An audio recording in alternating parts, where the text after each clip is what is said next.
Hoje eu quero alertar você sobre um problema que pode ser silencioso, frequente e que pode ser causa de câncer de pênis no homem e de colo de útero nas mulheres, o HPV. Para você entender o tamanho do problema, segundo dados do INCA, estima-se que 80% das mulheres vão ter contato com HPV ao longo da vida. E estima-se que, atualmente, cerca de 50% dos homens e das mulheres estão infectadas pelo HPV. Olá, eu sou o Dr. Tiago e eu sou médico urologista aqui em São Paulo. O HPV é a abreviação do papiloma vírus humano. Ele é um vírus, como eu acabei de dizer, de DNA. E existem mais de 200 subtipos do HPV. E esses subtipos são divididos em duas grandes categorias, os de baixo risco e os de alto risco. O que é isso? Alto risco para câncer, baixo risco para câncer. Normalmente, os HPVs, os subtipos de HPVs de baixo risco causam verrugas.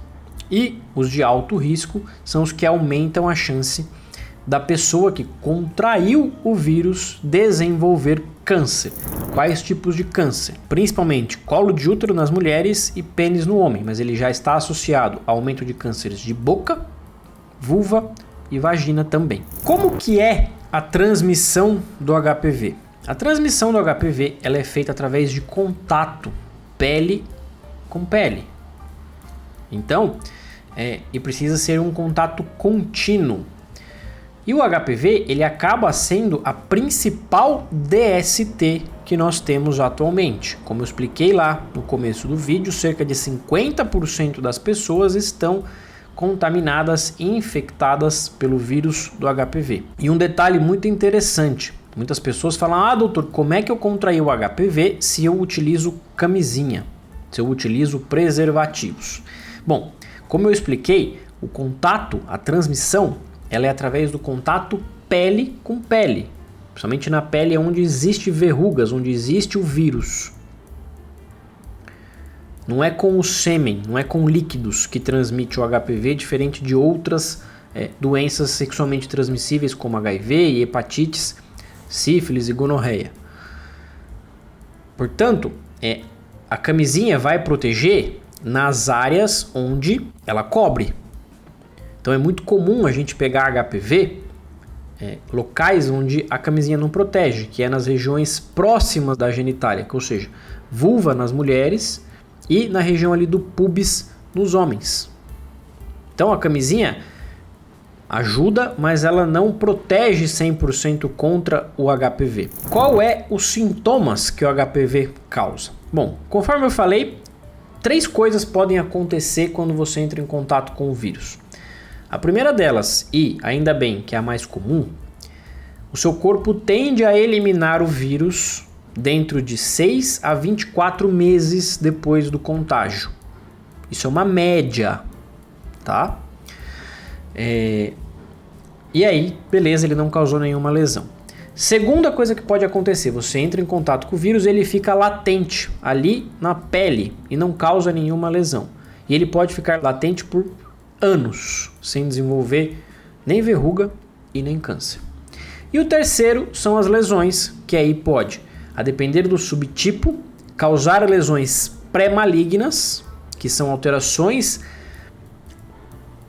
tanto na mucosa do colo do útero, nas mulheres, quanto na pele dos homens, que aí surge ou câncer ou pode surgir também as verrugas, tá? O detalhe das verrugas é que muitas vezes elas começam bem pequenininhas, às vezes até imperceptíveis na maioria dos casos. E é aí que surge o grande problema da questão, porque a pessoa não está vendo, a pessoa não consegue ver essa lesão de tão pequena que ela é e ela já transmite o vírus. Então, muitas vezes as pessoas falam, mas a pessoa que eu saí não tinha nenhuma doença, não era nada visível. Realmente, não era nada visível. Porque a lesão, às vezes, ela pode ser microscópica e ela já consegue transmitir o vírus do HPV. Doutor, eu tive verruga, então quer dizer que é o subtipo de baixo risco. Provavelmente sim, mas a gente sabe que as DSTs elas não necessariamente andam sozinhas, então a pessoa pode ter mais de um subtipo que está andando junto com um subtipo de baixo risco e um subtipo de alto risco. Eu posso ter os dois vírus sendo adquiridos ao mesmo tempo. Entendeu? Então o fato de você ter verruga não necessariamente fala com que você só tem o de baixo risco. E qual que é o tratamento? Bom, uma vez adquirido o vírus, se você não tem nenhum sintoma, a gente só vai observar.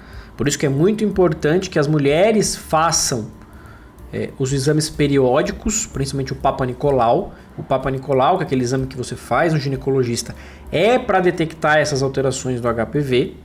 Tá? E os homens façam um acompanhamento regular com o médico urologista para fazer o exame físico e ver se não surge nenhuma lesão ali no pênis.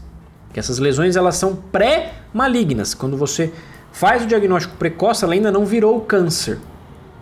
Não é que surge do nada o câncer. As lesões elas são muitas vezes dando sinais de que elas estão virando câncer.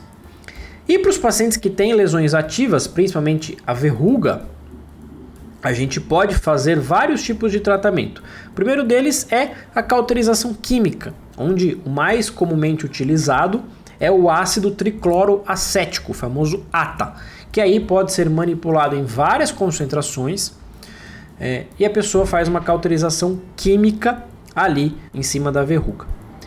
Uma outra tratamento é a cauterização cirúrgica, que pode ser feito com vários métodos, dentre eles o bisturi elétrico e o plasma, o jato de plasma, que é o que eu utilizo aqui no meu consultório.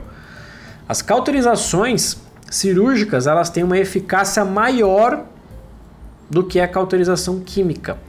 A cauterização química, por ser um dano mais reduzido na pele, ela acaba tendo uma eficácia menor do que a cauterização cirúrgica.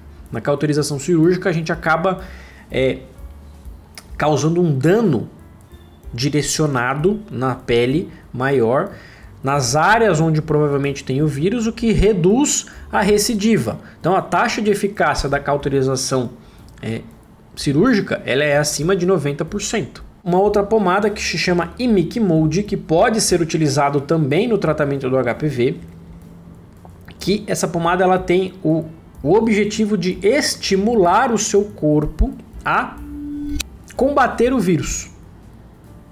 As taxas de eficácia desse tratamento é em torno de 50% a 60%, em alguns casos pode chegar a 70%, mas é um tratamento prolongado, geralmente de pelo menos 3 meses.